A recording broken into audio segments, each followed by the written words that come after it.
ऐसे कृष्ण कन्हैया जो सच्चिदानंद स्वरूप हैं, जिनका चरणाश्रय लेते ही समस्त त्रिताप समाप्त हो जाते हैं, उन प्रभु के श्री चरणों में प्रणाम करते हुए श्री कृष्ण द्वैपायन वेदव्यास जी महाराज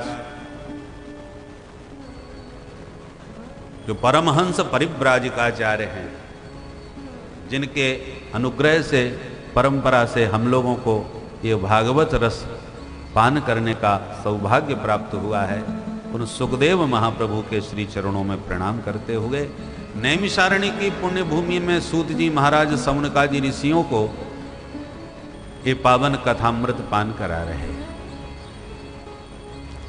सौनक जी कैसे हैं? कथामृत रसास्वाद कुशलः शौनकः। भगवान का कथामृत पान करने में परम कुशल हैं श्री शौनक मुनि, जो 88,000 ऋषियों के प्रतिनिधि बन के विराजमान हैं। सूत जी को प्रणाम करते हुए कहते हैं, महाराज घोर कलयुग आ चुका है, कठिन काम करने की सामर्थ्य किसी में नहीं रही, इसलिए भगवत प्राप्ति का जो सरल से सरल साधन आप समझते हो वो कृपा करके आप हमें बता दें, क्योंकि आपके ऊपर गुरुदेव भगवान की बड़ी कृपा है। गुरु मेहरबान तो चेला पहलवान। गुरु जी कृपा करें तो अपनी शक्ति और अनुग्रह से दृष्टिपात से ही अपने शिष्य में शक्ति का सन्निधान कर सकते हैं। इसलिए आपके ऊपर गुरु कृपा विशेष है महाराज, तो उसका कृपा प्रसाद हमको भी मिलना चाहिए। सूत जी बड़े खुश हो गए। महात्माओं, तुम्हारे मन में जो हमारे प्रति श्रद्धा और प्रीति है उस पर विचार करते हुए आज मैं समस्त शास्त्रों का सार ही तुम्हें सुनाऊंगा, सावधान होकर के सुनिएगा। ये सारा संसार काल व्याल का ग्रास है, इसलिए इसका नाम संसार है। संसरतीति संसार, ये सनई सनई सरकता जा रहा है और सरकते सरकते एक दिन सबको काल व्याल के मुख में जाना पड़ेगा।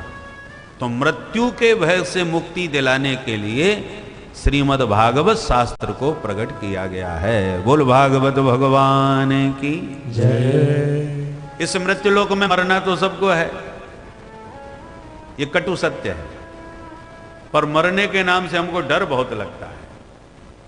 तो मृत्यु का भय मिटाने के लिए ही सुखदेव जी ने परीक्षित को कथा सुनाई थी, जिसे सुनकर के परीक्षित बोले, महाराज अब लाखों तक संग मिलके काटें, मुझ अविनाशी का कभी विनाश नहीं हो सकता, ये बोध करा दिया। क्योंकि जो मरेगा वो मैं हूं नहीं, और जो मैं हूं वो कभी मर सकता ही नहीं, और जो मरेगा वो मैं नहीं। बस यह ज्ञान भागवत का श्रवण करने से परीक्षित को हो गया, और जिसको यह ज्ञान हो गया वो मृत्यु के भय से मुक्त हो गया। हम अमृत की संतान हैं। अमृत माने जो मर जाए वो मृत, जो कभी ना मरे वो अमृत। तो अमृतस्य पुत्राः वयम, हम सब अमृत की संतान हैं, और फिर भी मरने के नाम से घबरा जाते हैं।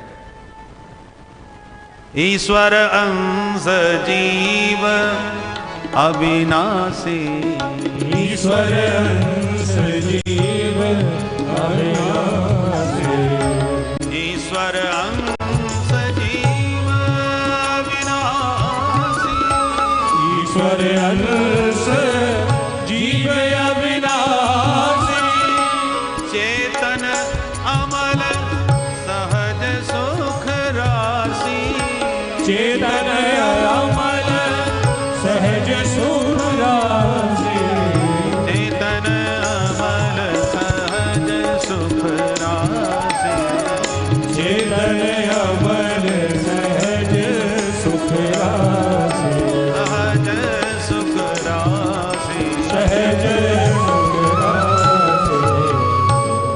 तो जो सहज ही सुख का भंडार है, और जीव जीव अविनाशी है, जिसका कभी विनाश नहीं हो सकता। अरे शेर का बच्चा गीदड़ कैसे हो जाएगा? गीदड़ गधा नहीं हो सकता, शेर का बच्चा शेर ही हो सकता है।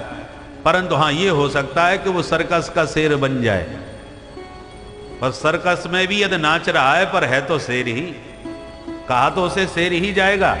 पर अंतर इतना है कि शेर में जो शक्ति और सामर्थ्य होती है उसको वो भूल जाता है और हंटर पर नाचने लग जाता है सर्कस में, अपनी शक्ति को भुला करके। परंतु उसको फिर भी गीदड़ तो नहीं कह सकते। उसी प्रकार जब अमृत की संतान हैं, ईश्वर के हम अंश हैं, ईश्वर अविनाशी हैं, तो हम उनके अंश होने के नाते जीव भी अविनाशी हैं। ईश्वर निर्मल हैं तो हम भी अमल हैं। बस अंतर इतना है कि माया में लिपट करके, माया के कारण हम अपने स्वरूप को, शक्ति को और सामर्थ्य को भूल गए, इसलिए तो जीव कहला रहे। बोलो राधे राधे। राधे राधे। सागर से यदि कोई अंश जल का अलग हो जाए तो सागर की बिंदु है, बिंदु को पुनः सागर में डाल दो तो फिर सिंधु है। जब तक अलग है तब तक बिंदु है, और वापस उसी में डालने पर वह भी सिंधु कहलाता है। उसी प्रकार अग्नि जब प्रज्वलित हो रही हो तो एक चिनगारी निकलती है, चिनगारी अलग हो गई, परंतु उसमें भी अग्नि अंश तो है। अलग होने पर चिनगारी कहलाती है, विस्फलिंग कहलाती है। बाकी पुनः वास्तविक उसका स्वरूप तो ज्वाला ही है, अग्नि ही है। उसी प्रकार हम जीव हैं कब तक? जब तक भगवान से विमुख हैं या बिछुड़े हुए हैं। इसलिए गुणवत्ता हमारी वही है, दिव्यता वास्तविकता हमारी वही है।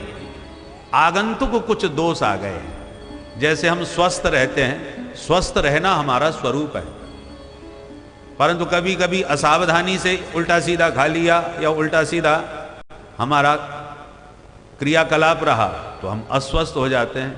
जुकाम खांसी हो गई, क्या हुआ भाई? तो हम टोके जाते हैं, भाई बीमार कैसे पड़ गए?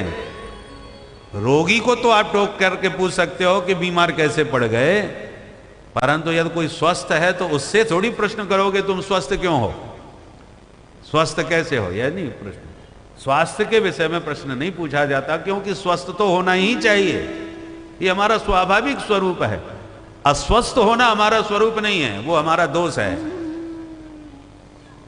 उसी प्रकार सच्चिदानंद स्वरूप हमारा है, हम भी सच्चित आनंद स्वरूप हैं। यदि हमारे अंदर इसमें कोई विकृति आती है तो वो आगंतुक हमारा दोष है, उसे दूर करना चाहिए।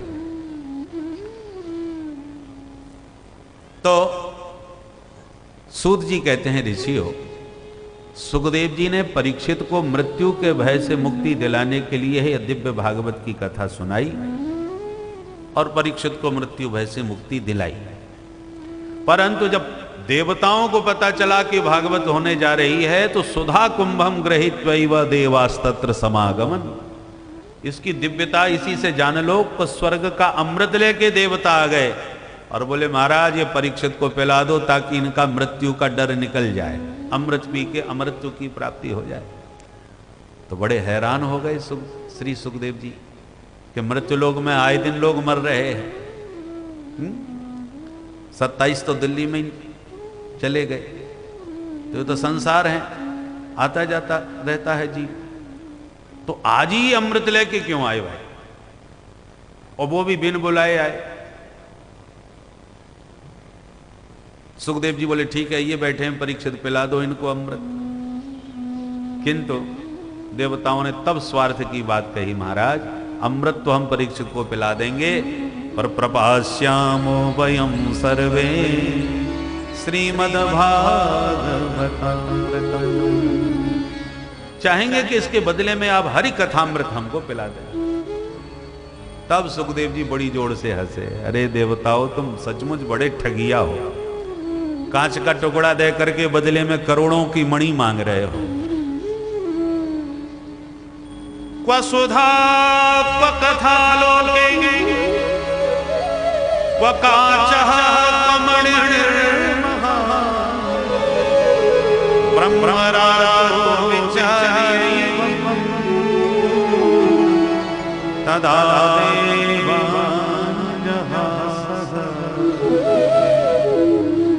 तदा देवांजः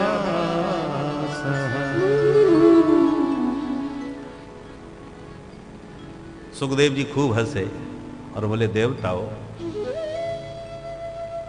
स्वकार्य कुशला सुराह, तुम लोग बड़े स्वार्थी हो, अपना कार्य साधने में बहुत ही निपुण हो। तुमने सोच कैसे लिया कि हरि कथामृत तुम्हारे स्वर्ग सुधामृत की समानता करेगा? अरे कहां स्वर्ग का तुच्छ अमृत और कहां हमारा दिव्याति दिव्य हरि कथामृत? क्या बराबरी? कांच और मणि की कोई बराबरी होती है भला? जरा तौल के देखो, स्वर्ग का अमृत किसे प्राप्त होता है? जो पुण्यात्मा शरीर त्याग के स्वर्ग में जाते हैं उन्हें अमृत मिलता है, और जब तक पुण्य रहेंगे तब तक अमृत मिलता रहेगा। पुण्य क्षीण हो गए, नीचे गिरे, पुण्य समाप्त, अमृत भी समाप्त, उस अधिकार से वंचित। तो स्वर्ग के अमृत में तो केवल पुण्यात्माओं का अधिकार है, पापात्मा का प्रवेश नहीं है। पर हरि कथामृत में सबका अधिकार है, पुण्यात्मा हो या पापात्मा हो, कोई भी आ जाओ।